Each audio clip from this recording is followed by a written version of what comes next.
Welcome to a brand new episode of the Jampack Report today for January the 6th of 2020. Of course, my name is Samuel Adams, and this is a daily gaming news podcast meant to bring you the hottest news from around the industry 5 days a week, Monday through Friday, right here on YouTube and podcast services around the world. So if you enjoy the show, you like what you see, be sure to hit that subscribe button and keep coming back for more. Keep yourself in the know. It's a fantastic way to start off your day.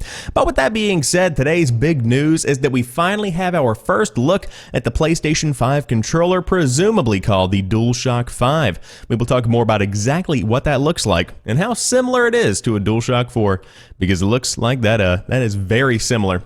Very, very similar. But on top of that, GameStop might have just leaked the next Assassin's Creed. However, it's pretty much to be expected at this point after a couple of years of rumors. Then Ape Escape news is coming in 2020, and Industry Insider claimed there are at least 2 more unannounced Wii U ports coming to the Nintendo Switch. The next Call of Duty will not have jetpacks, and finally, it looks like older Americans are playing more games than ever before. And that is our lineup for today's show. But as always, I hope you enjoy what I bring to the table. Without further ado, let's go ahead and dive into today's top gaming news.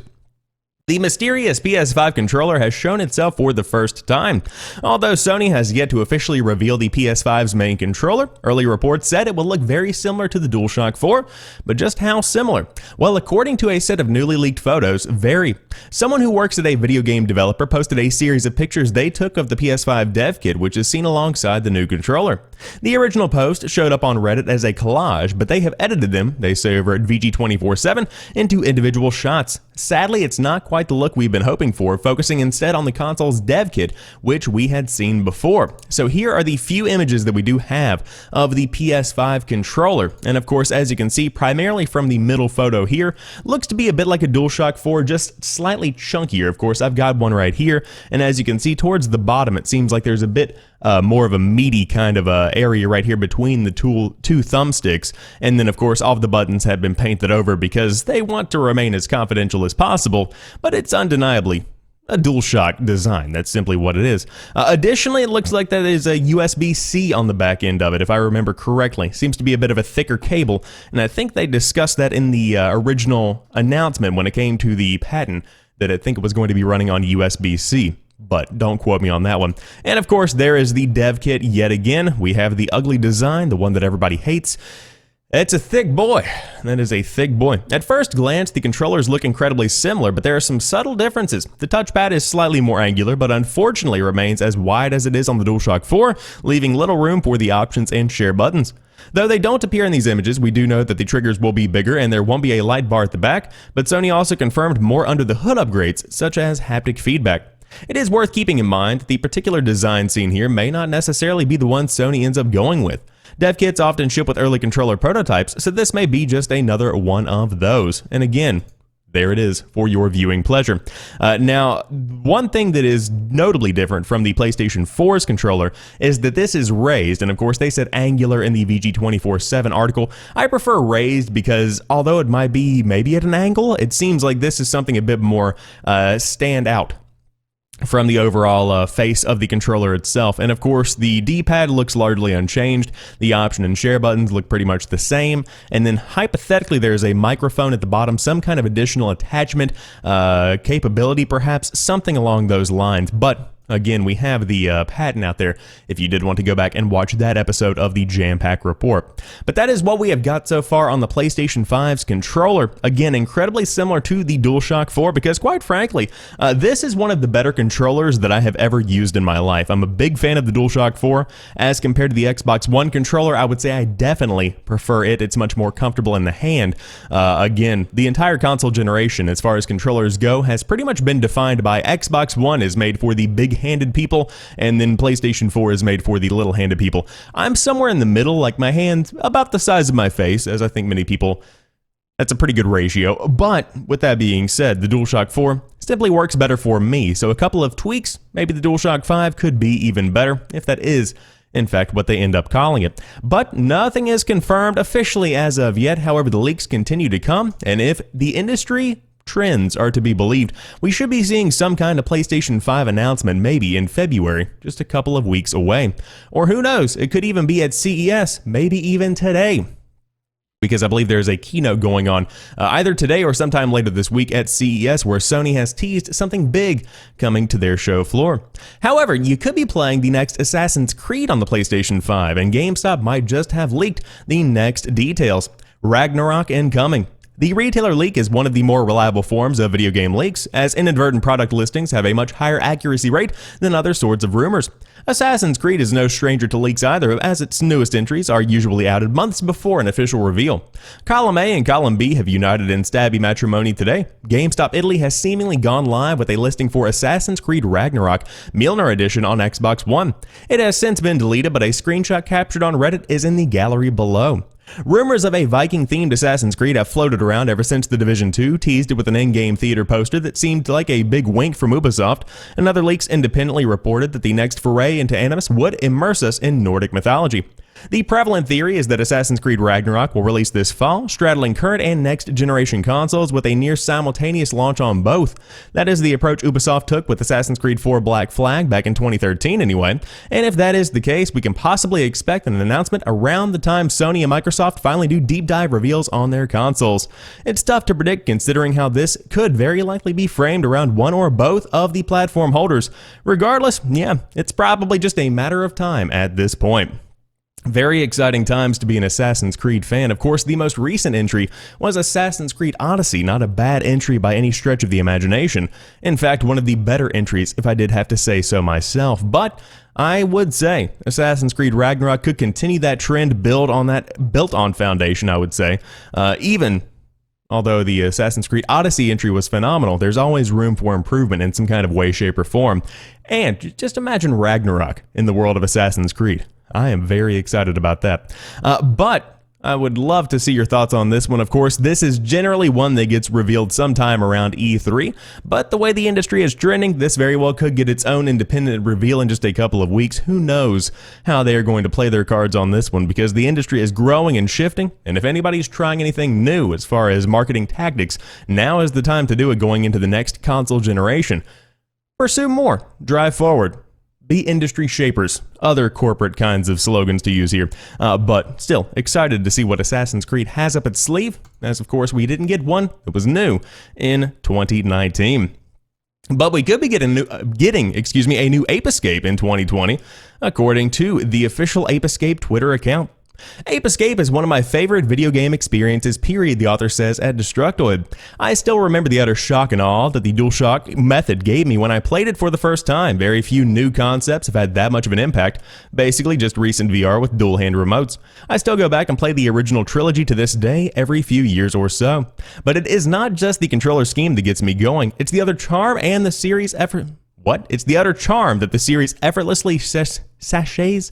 Why are you getting so floofy with your language here? At every moment. It's Ape Escape, people. You go around, you capture monkeys, you collect them. They all have a little personality. It's a cool thing. But could we be getting a new one in 2020? We very well could. It's a long shot, but the 20th anniversary Twitter account for the series that was created in June of last year just tweeted out that the year will be exciting and wonderful due to, quote, lots of important information. Now, this could be nothing, but if we get an Ape Escape revival on the PS5 at E3 2020, I would be absolutely ecstatic, says the author who is in love with Ape Escape over at Destructoid. Now, this is exciting for me as well, because although I don't have to go on a 3-paragraph, cascading fandom of Ape Escape, I was a big fan of it back in the day, and I would love to see some kind of revival for PS5 in 2020. Now, the big question here, is it going to be a remaster, or is it going to be some kind of brand new game?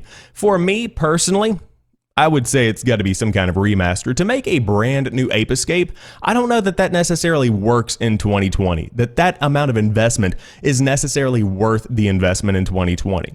But whenever I think about a remaster, whenever I think about a remake, I look at Katamari on the Nintendo Switch and think, hey, that's a really good way for people to approach remastering, reimagining classic games, because the brand new Katamari that came out on the Nintendo Switch, phenomenal experience because it's literally just the PS2 game brought forward to a brand new generation, and it works wonderfully. So to be able to do that to other classic cult franchises like Ape Escape, I think would be a pretty good fit, and I would love to see that kind of treatment given sometime around E3 of 2020 to all of the apes around the world, because that one is a very good time, as Chris Carter says over at Destructoid, in length.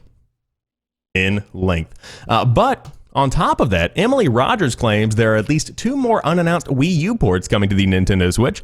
Industry insider Emily Rogers, the leaker who correctly predicted Pokemon Let's Go Pikachu and Let's Go Eevee, has shared some new details she has heard about the Switch's lineup in 2020. According to Rogers, there are at least 2 unannounced Wii U ports in the pipeline for the Switch, in addition to the already revealed Tokyo Mirage Sessions FE and Xenoblade Chronicles 1. Fans are currently speculating the unannounced ports to be Pikmin 3 and Super Mario 3D World, although more unexpected picks like Wonderful 101 and Star Fox Zero are also possible. That said, Rogers hinted that the Switch's releases for the first part of the year will be a bit barren, aside from Animal Crossing New Horizons, and that Nintendo may mostly be releasing older stuff to pad out the calendar in 2020. You can check out the full comment below as posted on Reset Era, which pretty much it reflects the exact same stuff. So, what are we going to be getting here in the first part of 2020? In my opinion, I think that Super Mario 3D World could be a pretty good pick, and I think that Pikmin could also be a pretty good pick as well. I'm not really deeply invested in the world of Nintendo, so I'm not really the best industry aficionado to say what we are going to be getting on the Nintendo Switch in the first chunk, but I do want to comment on the fact that it's probably wise for Nintendo to save most of their biggest games for the holiday season of 2020, because as soon as the PlayStation 5 and the Xbox Series X come out, the Nintendo Switch is going to be pretty much out in the cold for a lot of people. Now, I want to make something very clear. The Nintendo Switch is completely and totally capable of thriving on its own alongside the next generation, because when it comes to power, that's not what the Nintendo Switch is about. It's focusing on the games and portability. That's the big thing for a lot of Nintendo Switch owners, because right now the games are running very well, all things considered. Of course, The Witcher 3 Wild Hunt does not run as well on the Nintendo Switch as it does on the PS4 or the Xbox One or the PC. But people don't care. It's on the Nintendo Switch, it's on the go, so they're good to go with that. And I think that's exactly the same kind of approach a lot of people are going to be taking as the next generation does begin to ramp up. If you want the most beautiful, gameplay and graphics and stuff like that, you should go with the next gen beefy consoles. But if you just want something on the go, if you just want something on the console you already have even, the Nintendo Switch is going to be right there for you. And of course, the exclusives are really what Nintendo does bring to the table. They are second to only Sony when it comes to the exclusives they are putting out right now. But 2 Wii U ports could be coming to the Nintendo Switch, according to Emily Rogers, a trusted industry insider. So hey, stay tuned, because it looks like the Nintendo Direct for January, which has not been confirmed but is likely coming, should reveal some pretty big news for the rest of 2020 when it comes to Nintendo's little handheld/hybrid that could. Then, the next Call of Duty will not have jetpacks, according to Treyarch's design lead. Treyarch's design director is wary of reintroducing jetpacks into the next Call of Duty. The next COD game will not bring back the jetpacks, at least according to veteran designer David Vonderhaar. Vonderhaar, who has been Treyarch's design director since 2004, was recently asked on Twitter, perhaps jokingly, to bring the feature back. "No," he replied in all caps to a Twitter follower. "Such short-term memories. You hung me from the highest branch? No, I have PTSD," he elaborated in a follow-up tweet. In the style of advanced movement introduced in Treyarch's Black Ops 3, it's also the one Infinite Warfare used, giving birth to a trend that got COD fans to clamor for the days of boots on the ground, which led to the return of World War II and, of course, Modern Warfare. Separately, it's interesting that Vonderhaar has anything at all to say about the next Call of Duty. Recent reports suggested that the game is facing major troubles at Sledgehammer and Ravensoft, the 2 companies meant to lead the project. According to Kotaku, Treyarch was asked to step in and salvage what remains so the game hits in 2020, and it's not clear if Vonderhaar is specifically referring to that project or to Treyarch's own game to presumably follow. Now, this is interesting because I am so thankful, so thankful the jetpacks are not going to be making a comeback anytime soon. The Call of Duty trend, if you look at it over the course of the past 10 years, was somewhat of a sight to behold, because you had some very, very successful boots-on-the-ground games with, starting in 2010, if we're in 2020 now, you had Black Ops, then moving on, you had Modern Warfare 3, then as time went on, you began to see the pace of the game speed up. First, it was by tactics with the gunplay itself, then as even more games came out, you began to see wall running, you began to see boost jumps, you began to see these jetpacks. There was so much movement going on that it almost didn't feel like Call of Duty anymore, and then it pretty much evolved into somewhat of a hybrid between Titanfall and Call of Duty, where there was plenty of running and jumping, but it just didn't feel like classic COD anymore.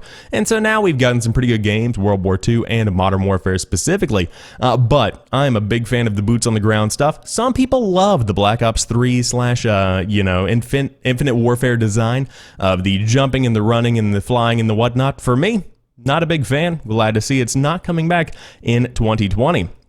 But with that being said, I am very concerned about the status of the game for 2020.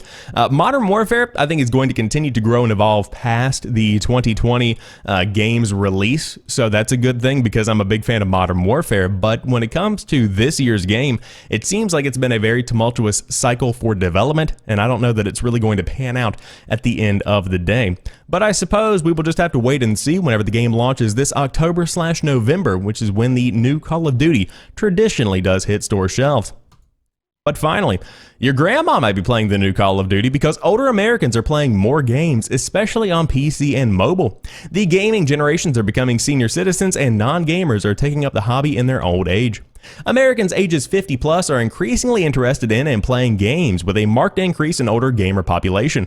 A study by the AARP reports that there were some 40.2 million older adult gamers in 2016, while there are now 50.6 million. Over 1/3 of these gamers report themselves as constantly trying new games, and fewer of them are reporting looking into their children or grandchildren to find new games, preferring to instead find those games themselves.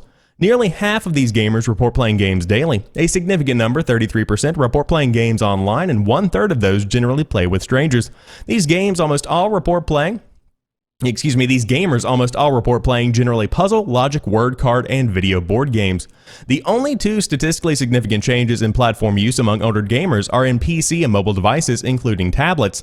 The number of seniors playing on phones, tablets, and other devices increased from 57% to 73%. The share of those playing on PCs did decrease from 59% in 2016 to 47% in 2019, mostly lost in those switching from laptop to tablet. Mobile and PC players still dwarf those playing on the other game systems. No other set of platforms had higher than 13% prevalence in 2019, and that is for all game consoles combined, and that's according to PC Games and delivered to be a PC gamer.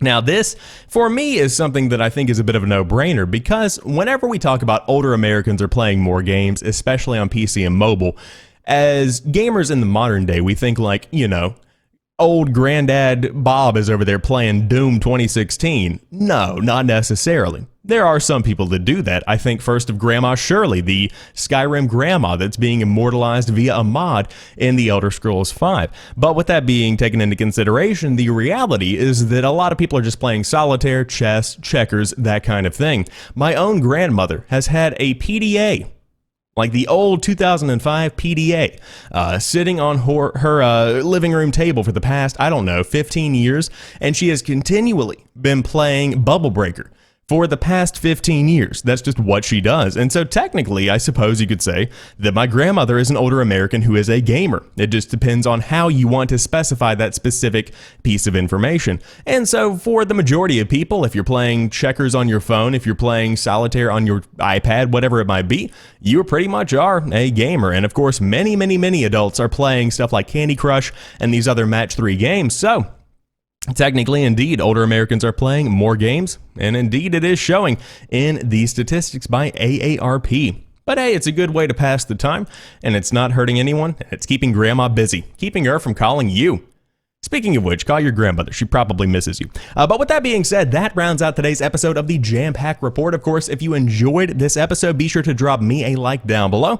And there are still 4 more episodes rolling out through the week. On top of that, 2020 is a year of experimentation and branching out, so I will be streaming on Facebook Gaming a couple of nights a week. We're still trying to iron out the schedule, but stay tuned over at fb.gg/SamuelAdamsLive, and there's more to come over there if you did want to check it out. But with that being said, I will be back tomorrow for a brand new episode of the show. Until then, have a fantastic one, and peace.